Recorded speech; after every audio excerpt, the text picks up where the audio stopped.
Aqui, para quem não o conhece, o Araquém ele é formado na Yamaha Technical Academy, técnico autorizado das sapatilhas Staubinger, nos Estados Unidos. Ele é autor também do caderno de manutenção Sopro Novo da Yamaha e entusiasta da transmissão do conhecimento. Foi o responsável pelo primeiro encontro nacional de técnicos de instrumentos de sopro, realizado no Brasil no ano de 2010. Também foi criador do primeiro Fórum Nacional de Técnicos de Instrumentos de Sopro, realizado no Brasil no ano de 2015. Atualmente é responsável técnico do ateliê IAS, que é Yamaha Artist Service, em Madrid, na Espanha, que é um centro especializado de atenção a artistas Yamaha e músicos profissionais da Península Ibérica. Foi também responsável técnico do ateliê Yamaha aqui no Brasil, em São Paulo, durante os anos de 2008 e 2016, e também especializado em personalização de trompetes após seu curso com o design americano Bob Malone, também responsável pela formação de técnicos autorizados da rede credenciada Yamaha na Espanha e Portugal. E tem várias outras coisas aqui, mas eu vou deixar para ele falar, porque é muita coisa. E o Araquém realmente é uma grande referência na área de luthiaria e manutenção de instrumentos. É um grande amigo também, e amigo da Associação Brasileira de Trombonistas. Então, seja bem-vindo, Araquém. Gostaria também de dar um grande abraço virtual aqui ao nosso tesoureiro da Associação Brasileira de Trombonistas, tesoureiro mais tranquilo que existe, porque a associação não tem dinheiro, então não tem trabalho, entendeu? Então, um grande abraço para o Marinaldo Lourenço. O Marinaldo, ele hoje, sem dúvida nenhuma, é referência também em luthiaria aqui no Brasil, com um trabalho maravilhoso, principalmente voltado para o trombone, para manutenção, adaptações. Então, é com grande alegria que eu tenho também o Marinaldo para mediar essa conversa aqui com o Araquém, bater aquela bola. Então, e o Araquém, além de luthier, ele é professor do Instituto Federal também, aqui no Brasil, né? Professor da universidade, então, do Instituto Técnico, quer dizer. Então, é muito bom a gente ver que pessoas da área pedagógica também estão entrando na área de luthiaria para dar essa força para todos nós trombonistas aí. Então, com vocês, Araquém Busto e Marinaldo Lourenço. Muito obrigado, Marca. Muito obrigado aí por toda essa apresentação aí. E é uma honra sempre estar com vocês. Eu fico muito feliz, né? E como eu disse para você, é muito bom ter essa conexão. Eu não tenho esse calor aí do Brasil, porque aqui está um frio terrível, né? Olha, estamos com 6 graus, -1, 0 grau nesse momento, mas a gente aquece aí vendo os brasileiros e podemos falar com vocês, já aquece o coração, já está bom demais, né? Agradecer ao convite da ABT, ao seu convite, por participar, ao Marinaldo por estar aí conosco. Peço desculpas aos outros professores, ao Tiago, porque eu estou na meu horário de almoço aqui, eu peguei o horário de almoço e tive que entrar justo aqui. Mas infelizmente eu não tive a oportunidade de acompanhar aí o Masterclass do Tiago. E nada, hoje eu realmente a parte a parte técnica, né? Muita coisa aconteceu nos últimos anos, o mundo mudou bastante nos últimos anos, né? E para mim também a vida mudou bastante, né? Hoje eu aqui residindo na Espanha, e é tão rápido que é difícil de contar toda a história. Então, para facilitar, eu montei uma página web minha, onde eu conto todas as minhas histórias, as aventuras aí, as viagens de treinamento, para que as pessoas que tenham interesse em ao menos conhecer exatamente o que é um treinamento fora do país, que entendam as complexidades da formação técnica, né? O que porque não é simplesmente sentar numa mesa, né? A gente não tem ainda uma uma máquina do tempo ou uma máquina que nos leve para outro país imediatamente, né? Então a gente tem todo o processo de viagem, de línguas, uma série de coisas e é bem complicado. Mas eu tento aí na minha página e vou colocar aí para vocês depois, para as pessoas que queiram conhecer um pouquinho mais dessa área. E, pois bem, começando aí falando do trombone, eu tenho certeza que vocês estão recebendo muita informação boa, mas eu, como sempre começo, eu gosto como dizem, começar pelo começo, né? Então, antes da gente falar em manutenção, é super importante que os músicos também compreendam o que tem na mão, né? Porque a gente vê aí, principalmente o trombone, que é um dos instrumentos que é muito mais parecido com o original da criação do instrumento. Os outros instrumentos modificaram bastante, desde de uma flauta, um clarinete, um saxofone, sofreram muitas mudanças, mas o trombone é um instrumento de alma pura, né? Por isso que é tão bonito ele, né? Porque ele é praticamente como foi inventado. Só que existe muita tecnologia e é importante de que o músico compreenda e respeite toda essa tecnologia que é empregada na fabricação de um instrumento. Então eu trouxe aqui para vocês, Marisaldo, não sei se eu tenho já acesso a compartilhar a tela. Deixa eu ver aqui que creio que sim.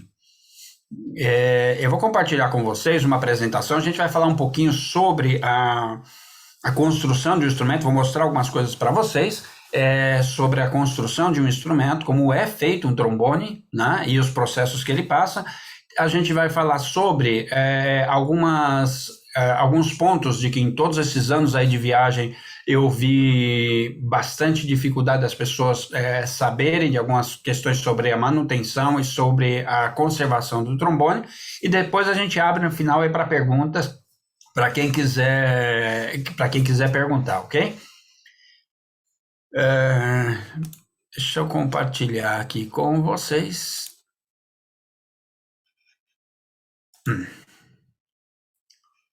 Montei uma telinha bonita aqui para vocês, né? Gostou, Marcão?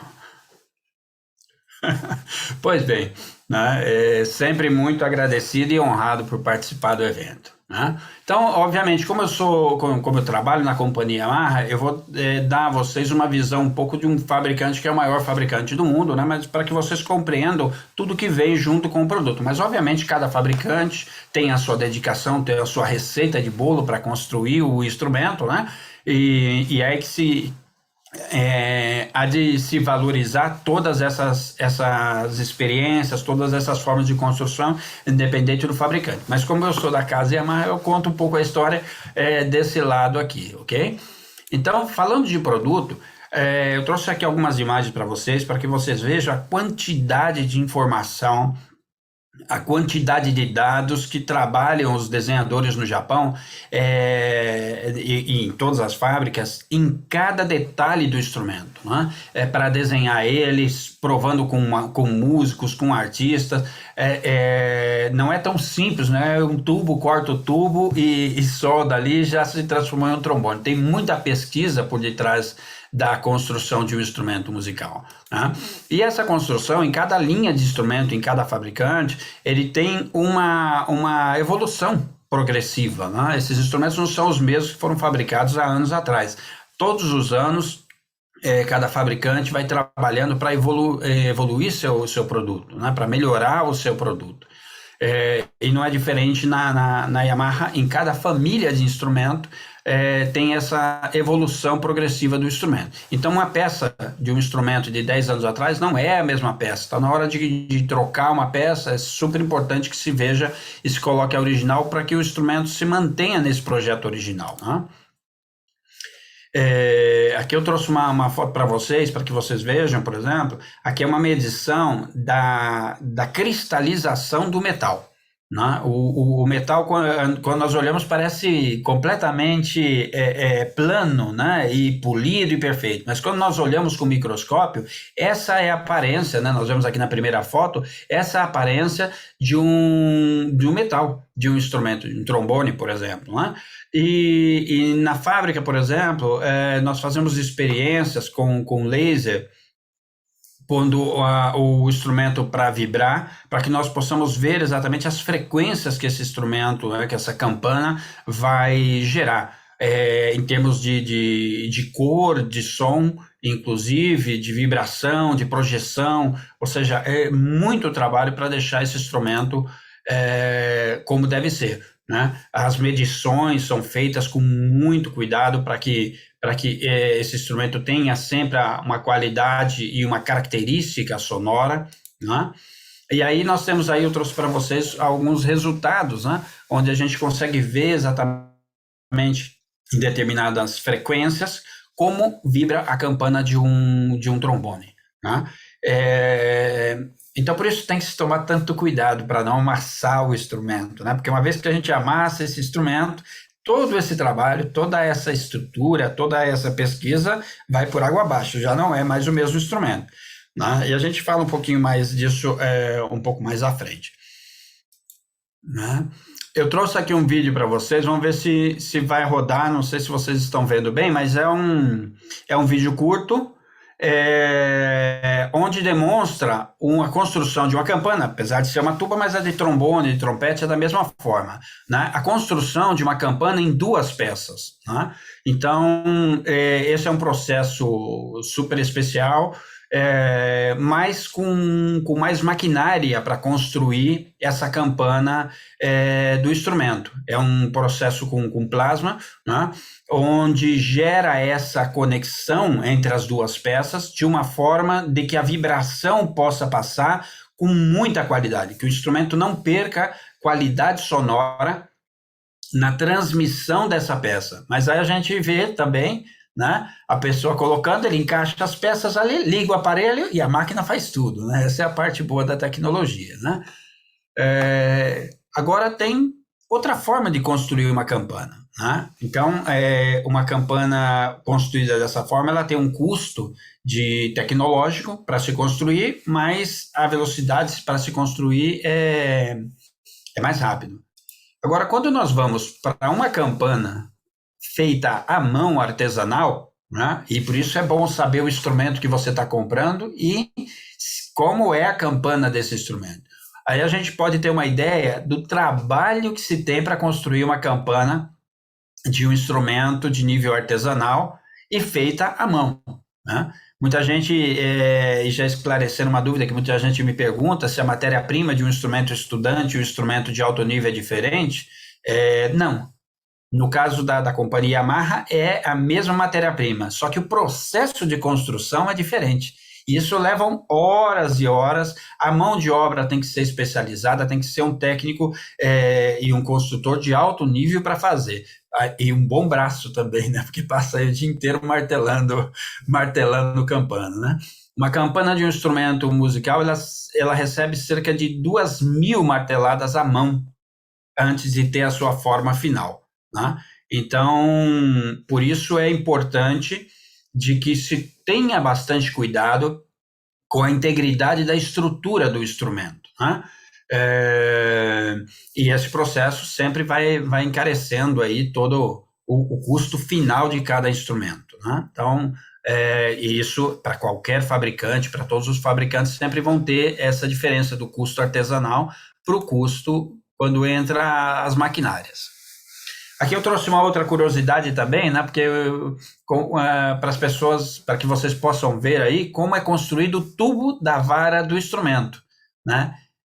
O tubo da vara do instrumento é um tubo muito especial, com medidas muito precisas, e tem que ser uma maquinária de altíssima tecnologia para conseguir fazer esse tubo muito reto, muito plano e com um acabamento muito perfeito, né? Então, a vara é algo aí que, quando danifica a vara, em muitos casos a gente tem, inclusive, que substituir, né, a própria vara do instrumento, porque é muito difícil restaurar ela, né? São poucos aí os técnicos que conseguem restaurar uma vara de um trombone, né?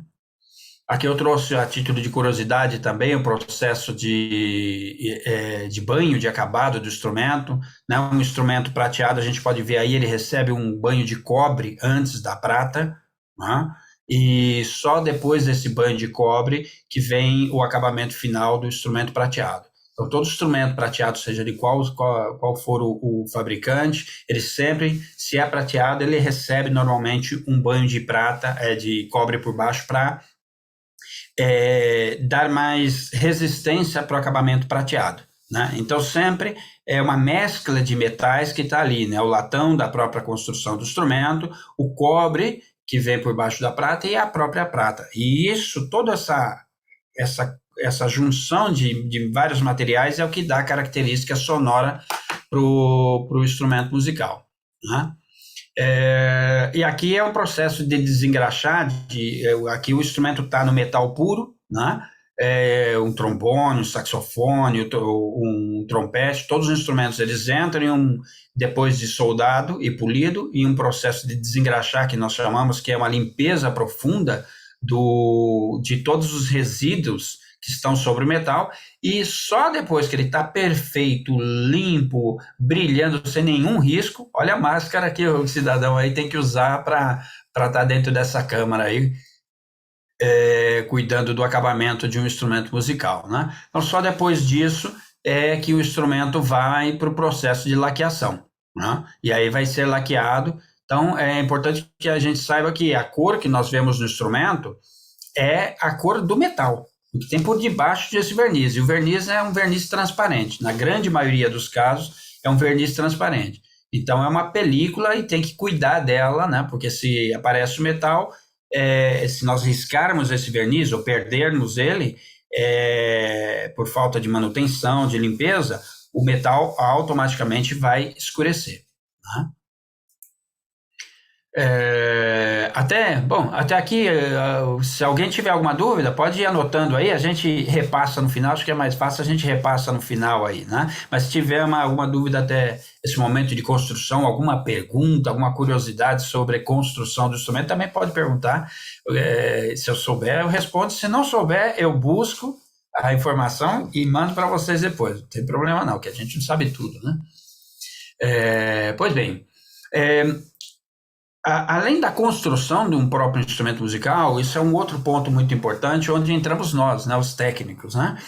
Que os fabricantes também se preocupam em gerar uma mão de obra especializada.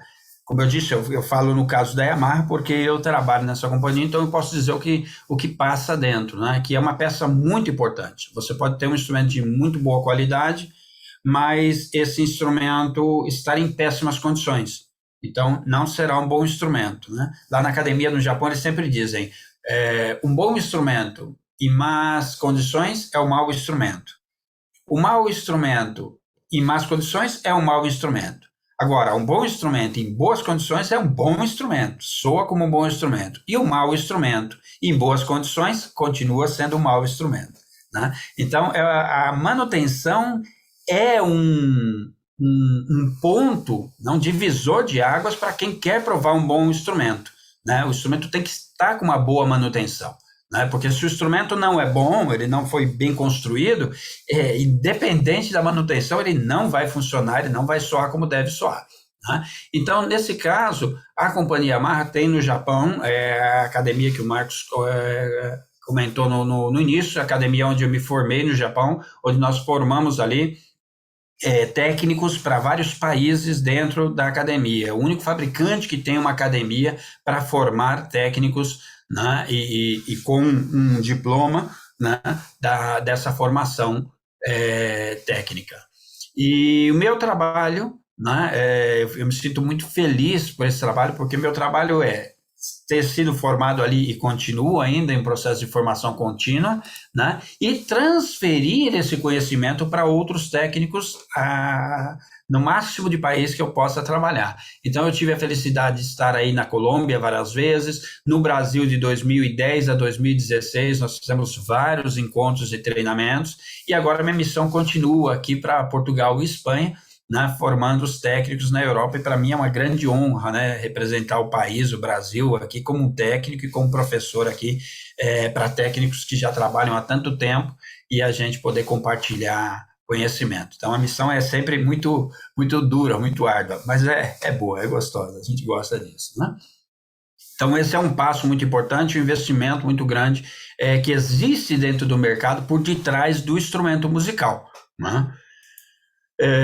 Como o Marcos também comentou, no caso da Yamaha, nós temos 3 Yamaha Artistic Service, que é o espaço especializado para tensista. Um está em Paris, um em Milão, e eu tive a sorte de estar aqui no terceiro espaço, que é em Madrid. Então, assim, tem muita coisa por detrás de um instrumento musical. Bastante coisa, bastante investimento para atender aos músicos profissionais, aos artistas, né? É uma estrutura muito grande. Então, por isso, os músicos devem conhecer da história da marca, do seu instrumento, saber o que essa marca faz no mercado, as ferramentas que ela tem, porque às vezes, por falta de conhecimento, né, às vezes a pessoa deixa de poder usufruir dessas ferramentas que cada fabricante oferece ao mercado, ok? Mas, sem mais delongas, vamos entrar aí na parte de manutenção, né? Eu trouxe alguns assuntos que, para mim, dentro de todos esses anos aí, né, já são mais de 14 anos pela Yamaha e mais de praticamente 30 anos trabalhando com manutenção de instrumentos, eu pude destacar alguns pontos importantes. O primeiro dele, para mim, mais importante é a saúde do músico. Quando nós falamos de manutenção, todo mundo pensa no instrumento musical. Eu começo de outro lado, eu começo na pecinha que vem antes do bocal do instrumento, que é a saúde do músico. Porque, no meu entendimento, por mais caro, mais especial que seja o instrumento musical, nós podemos substituir ele, nós podemos comprar outro instrumento musical. Mas a saúde não se pode substituir nem comprar. A gente pode pagar para tentar restabelecer, mas comprar, nós não podemos comprar saúde, né? A saúde tem que se manter, né? E a manutenção do instrumento está muito conectado com a saúde do músico. Nesses 14 anos de Yamaha, viajando em vários países, Estados Unidos, Alemanha, Canadá, América Latina toda, e o Brasil praticamente todo, né? Eu tive a oportunidade de estar com várias pessoas que tiveram problemas de saúde por falta de manutenção nos instrumentos. Então, eu sempre chamo muita atenção para esse ponto, né? O instrumento musical não causa problema de saúde. O que causa é outra coisa, é a falta de manutenção, né? Então, não precisa ter medo do instrumento, não, né? Mas é importante saber, né, cuidar dele, porque eu creio que dentro desse festival aqui, a grande maioria de vocês querem trabalhar com música, querem ser trombonistas aí pela vida toda, e para isso é importante conhecer da manutenção do instrumento, né?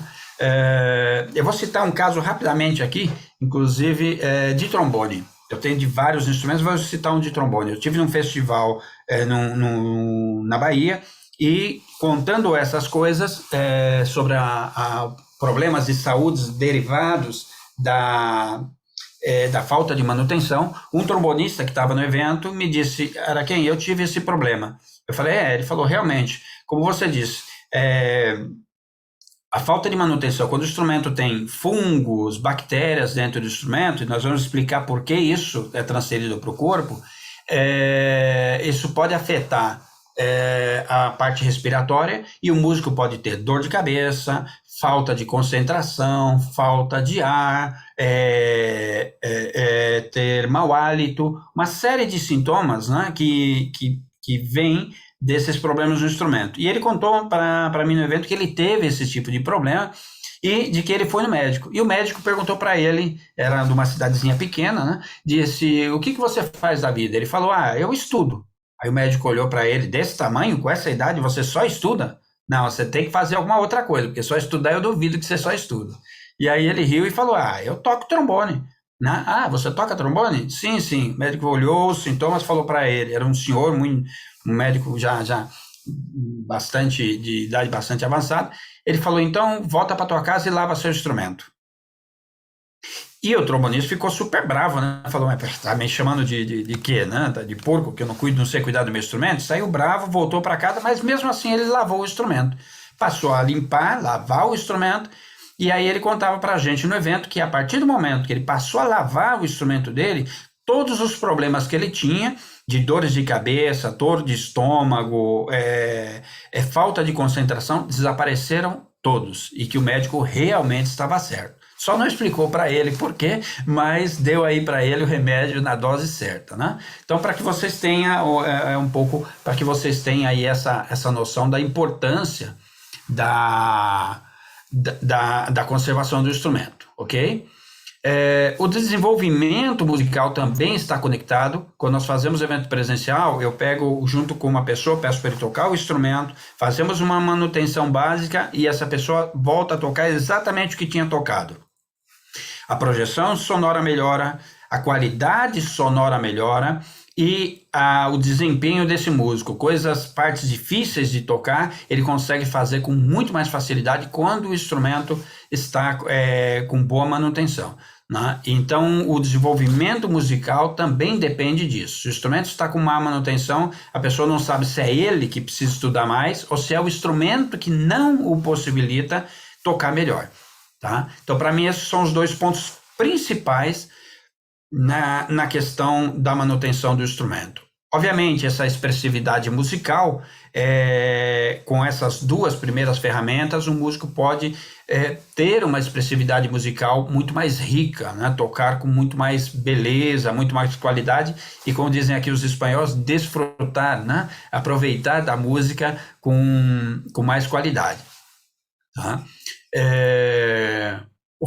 A funcionalidade do instrumento, obviamente, se está com boa manutenção, funciona melhor o instrumento, e a durabilidade desse instrumento também. Um instrumento com boa durabilidade, né, com boa manutenção, ele dura por muitos mais anos.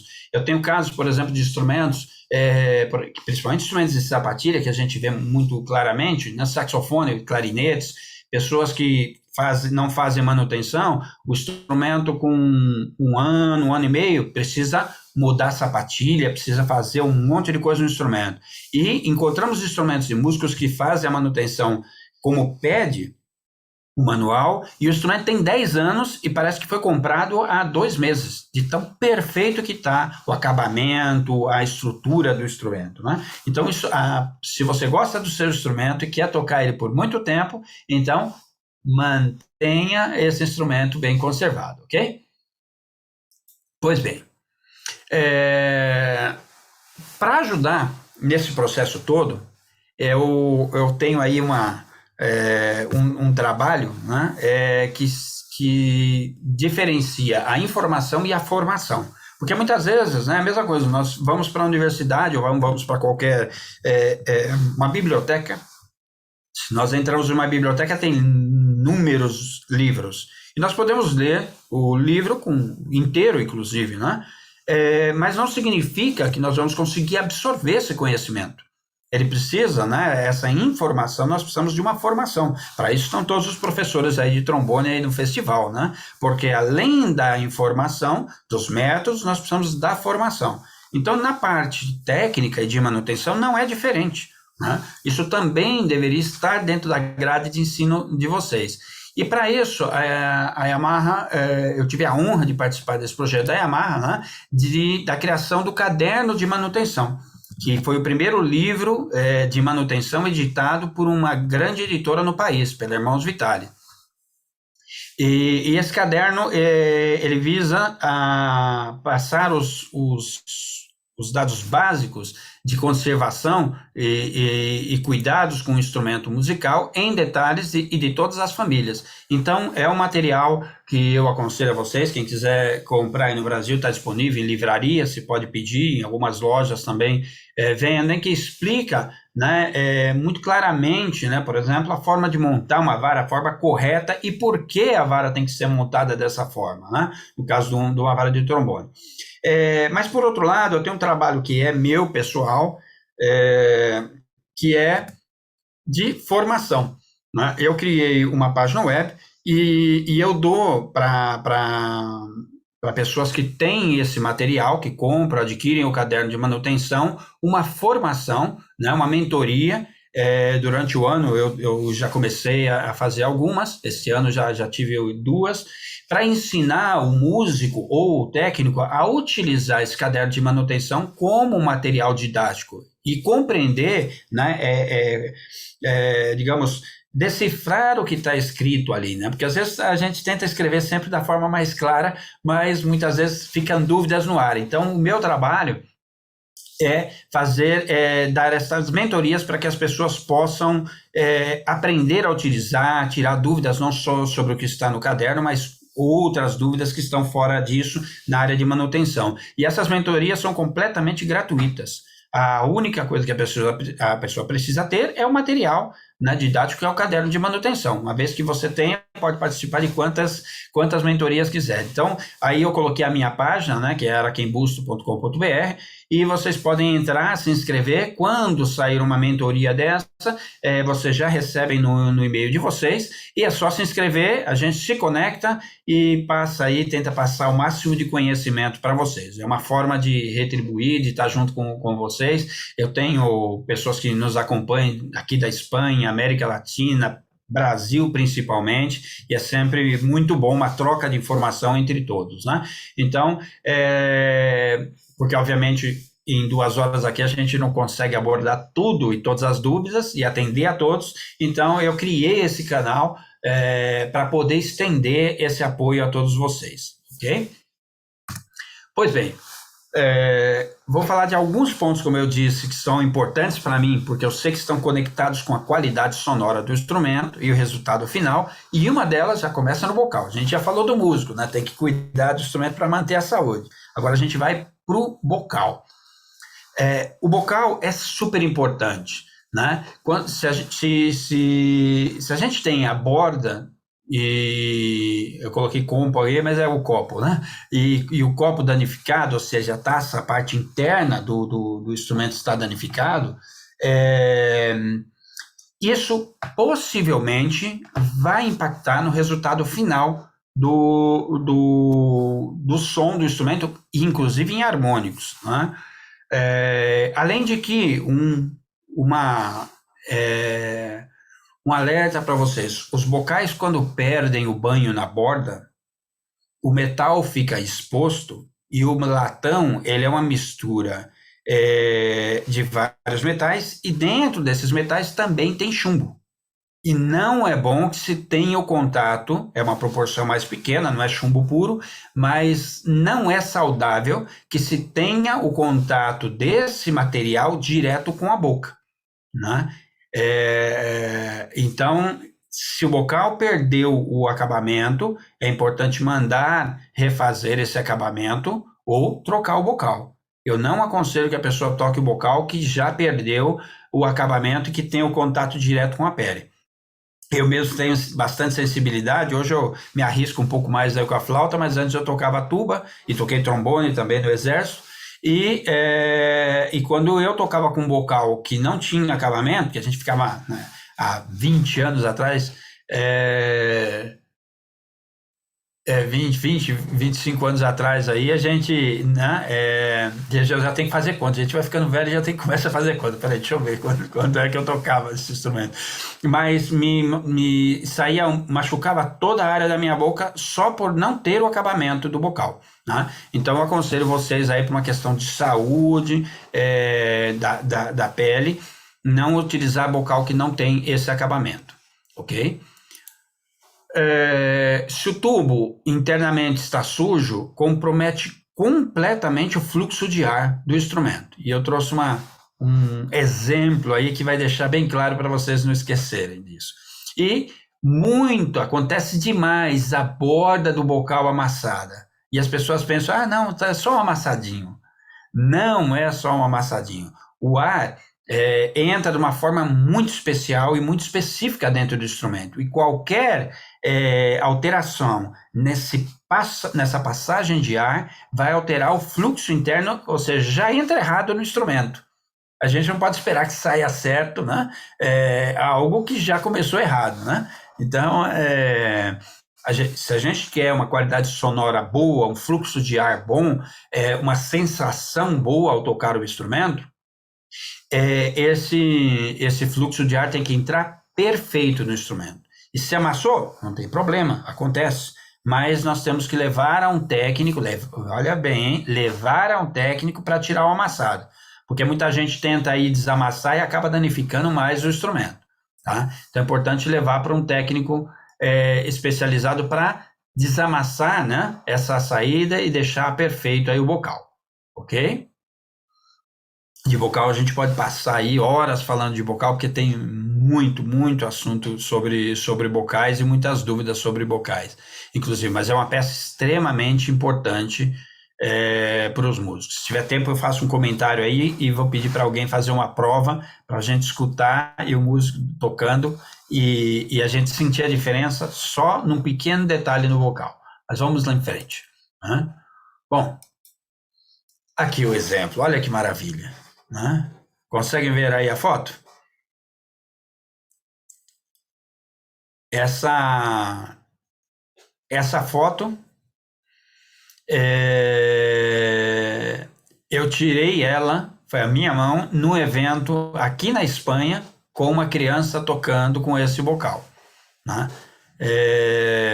Nessa ocasião, inclusive, era uma exposição de trompas e a criança, mais ou menos uns 10 anos, estava provando os instrumentos e eu escutava ela tocando e falava, alguma coisa está errada, não é possível, porque os pais estavam super interessados, vendo instrumentos caríssimos e perguntando, o que você acha, minha filha, gosta dessa? Né? Como quem ia comprar o instrumento e o som. Eu escutava o som da menina tocando e dizia, mas você toca muito mal, né? Alguma coisa não enquadra, esses pais são loucos de comprar um instrumento tão caro para essa menina, ou alguma coisa tem de errado aí, não é possível. Enfim, ela foi passando nos estandes e chegou no estande da Yamaha onde nós estávamos. Antes dela tocar, eu pedi, deixa eu ver o seu vocal, senta aqui. Ela sentou do meu lado, né, e chamei os pais e olhei dentro do vocal, vi que tinha alguma coisa estranha, e quando eu passei aí um cotonete dentro do bocal, para minha surpresa, porque eu mesmo espantei, olha o que saiu de dentro do bocal dessa menina, né? Absurdo. Então, aí eu sentei os pais juntos, olha, isso é preocupante, expliquei tudo que eu estou dizendo para vocês do acabamento, olha o acabamento do bocal aí da prata, como já tinha ido, né? Expliquei, ensinei, tinha a parte de baixo totalmente golpeada, cheio de amassados, retirei os amassados, limpei o bocal, mostrei os produtos de manutenção do bocal e pedi para ela, peguei uma trompa e dei na mão da menina e ela tocou. Sem brincadeira, foi assim para mim um grande exemplo, porque quando a menina começou a tocar, a mãe dela começou a chorar. Ela não acreditava que era a filha que estava tocando. Porque o som era completamente diferente, a qualidade sonora que essa menina tirava na trompa era absurda comparado ao que ela tinha tocado antes. E ela olhava e falava, minha filha, é você que está tocando? Ela, mãe, sou eu, brilhava os olhos da menina, né? Mãe, sou eu, e tocava contente da vida. E, por final, os pais compraram ali, era uma exposição com um lojista, que acabaram comprando o instrumento para a menina na mesma hora. Né? Para que vocês vejam a importância, né, da limpeza e até que estado pode chegar o instrumento. Eu tenho vários casos como esse, mas eu trouxe essa foto específica porque, como está muito perto da boca, o bocal, é super importante de que vocês tenham esse cuidado e que olhem e limpem sempre o bocal, ok? Pois bem, vamos lá seguindo. Agora nós vamos falar de algo super importante e que vai explicar, né, vai materializar tudo isso que eu estou falando até agora. O instrumento musical ele tem um fluxo de ar muito importante. Né? Eu vou falar aqui do instrumento de bocal, porque o de boquilha tem 3 fluxos de ar e os instrumentos de metal são 2 fluxos de ar. Okay? Então, o fluxo de ar convencional do instrumento sopramos o bocal e o ar vai para a campana, vai sair lá na campana. Né? Só que tem um detalhe muito interessante. O ar ele entra no instrumento em espiral, ele não entra em um fluxo reto. Por isso os bocais têm esse formato de taça, para que o ar faça esse giro dentro da taça e gere entre o nosso lábio e o fundo do copo uma pressão, ele faz um contrafluxo e desce para o instrumento.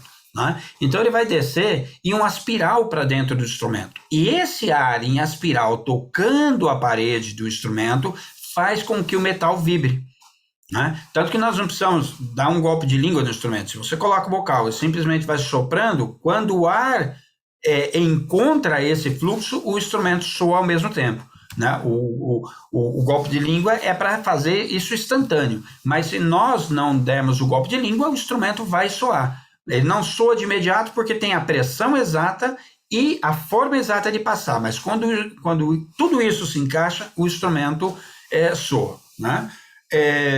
Então, é sempre importante saber de que ele entra o espiral e tá tocando em todas as paredes, da boquilha, do bocal, né? da taça do bocal, da garganta do bocal, né? E da saída. Então, aí se tiver amassado, ele vai distorcer todo esse fluxo de ar, né? E o mais importante, o centro desse fluxo de ar volta para a boca do músico. É o contrafluxo de equilíbrio de resistência do instrumento, né?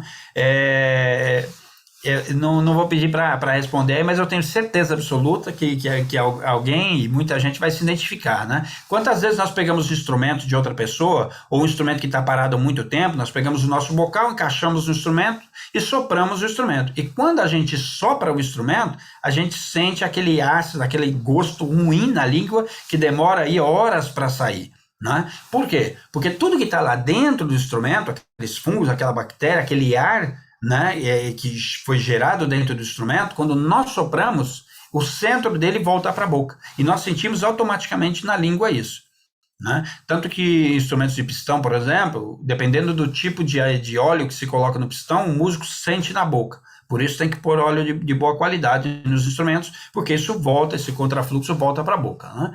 E como eu disse, né, todas as impurezas, fungos, bactérias, que estão no instrumento, eles retornam para a boca do músico, né, atingindo todo o sistema respiratório. Por isso que a falta de concentração na hora de estudar é um dos pontos que mais nos indica aí uma falta de manutenção. Quando o músico sopra, esse ar com todos esses resíduos vem para o aparelho respiratório, o corpo pede para o músico parar, né? O corpo pede para parar, porque está impedindo a respiração correta. E o músico para de tocar. Ele tem desejo de parar de tocar, não consegue se concentrar. Mas aí uns 10 minutinhos que ele está longe do instrumento, dá uma vontade louca de voltar a estudar. Olha, eu tenho que voltar a estudar. Caramba, por que eu parei, né? E isso é um pouco instintivo, né? Então, se isso está acontecendo, na aula o aluno não consegue se concentrar muito, fica perdido, né, em coisas básicas, muito possivelmente esse instrumento tem a falta de manutenção, né? Mau hálito, eu tenho diversos exemplos de pessoas que tiveram problema com mau hálito, dores de estômago, dores de cabeça frequente depois de tocar o instrumento musical. Tudo isso por transferir essa falta de manutenção, né, essas bactérias e fungos que existem dentro do instrumento, né? Porque se nós pensarmos, o tubo de um instrumento musical é um espaço perfeito para o desenvolvimento de bactérias, porque ele é escuro, é úmido e nós sopramos ar quente. E depois de tocar o instrumento, né, ninguém deixa o instrumento esfriar, bota no estojo ali que é semitérmico e bora para casa, né? Então, mantém essa temperatura. Então, tem tudo para o desenvolvimento de fungos e bactérias, a tubulação. Por isso, é necessária a manutenção constante, né? E como eu falei, um instrumento musical não causa problema de saúde, não é para ninguém parar de tocar trombone por causa disso, hein? O que causa o problema de saúde é a falta de manutenção preventiva no instrumento, ok? Pois bem, né? Outra dúvida que as pessoas normalmente têm, né, a oxidação, né? Alguns instrumentos, principalmente norte e nordeste, tem bastante problema com oxidação e a tubulação interna do instrumento, as curvas começam a ficar esverdeadas, né? E às vezes cola a tubulação, as curvas, né, do trombone cola, que depois para tirar ali, meu amigo, precisa de um milagre, né, para soltar essas peças. Isso normalmente acontece pela falta de manutenção, porque quando a umidade e a acidez da saliva toca a parede do metal, ele tenta se proteger. e ele tem uma oxidação que nós chamamos de oxidação benigna, né? Que essa oxidação não corrói o metal, ela é para proteção. Inclusive em cúpulas de igrejas e catedrais, há muitos séculos, se descobriu, né, que o bronze, né, o cobre, perdão, em contato com a chuva, ele criava essa capa. Né? E como é muito difícil subir numa catedral para pintar o teto, eles cobriram de cobre toda a catedral e toda vez que chove tem o contato com a umidade e cria uma capa nova. Então tá sempre, é uma pintura automática e natural do metal. Mas no instrumento musical isso não é bom, né? Então como nós evitamos essa oxidação?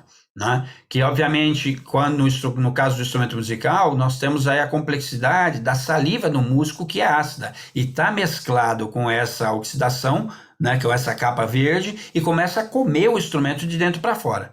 Então a forma de se proteger da oxidação é passos básicos: terminou de tocar, eliminar o máximo de umidade da parte interna do instrumento, ok? Segundo ponto, a limpeza periódica. Tem que se lavar o instrumento, tem que desmontar o instrumento, né? O trombone, tem que ter aquela hastezinha flexível para jogar água e sabão neutro dentro do instrumento, né? E limpar esses resíduos que tem dentro. Essa limpeza periódica é importantíssima. E o terceiro são os óleos de boa qualidade. Óleos e graxas de boa qualidade, de preferência sintéticos, porque tem uma quantidade de petróleo muito menor. Esses óleos, além de lubrificar, eles ainda têm uma segunda propriedade, é que quando eles perdem, os óleos sintéticos, quando eles perdem a característica de lubrificação, eles saem junto com a saliva e saem removendo todos os resíduos que tem dentro do instrumento. Então ele faz um trabalho automático de limpeza no instrumento também, né? Então isso de botar vaselina, pelo amor de Deus, não coloque vaselina no metal do instrumento, porque a vaselina come o metal do instrumento. Então não pode ser vaselina, tem que ser uma graxa específica para instrumentos musicais e para o metal, ok? E isso, com esses 3 pontos básicos, a gente pode manter o instrumento com uma tubulação interna sempre perfeita. São só 3 passos que tem que se fazer, ok? Não é tão difícil.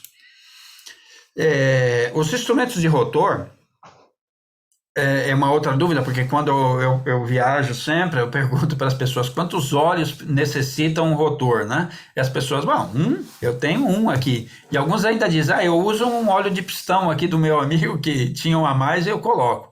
Né? Mas não é pistão, é um rotor, o sistema é totalmente diferente, né? Independente da marca, o sistema e a construção é diferente. Então um rotor de trombone, por exemplo, ele necessita de 3 óleos diferentes. Um óleo extremamente denso que vai nos parafusos, nas conexões de parafusos, né? Todas essas conexões pequenas aqui, que tem uma pressão muito grande sobre ela, necessitam um óleo com uma densidade muito grande e que seja um óleo que tenha a característica de trabalho externo, porque ele está do lado de fora do instrumento, né? E que não seque, que não perca essa característica de lubrificação. Então é um óleo especial só para essas conexões.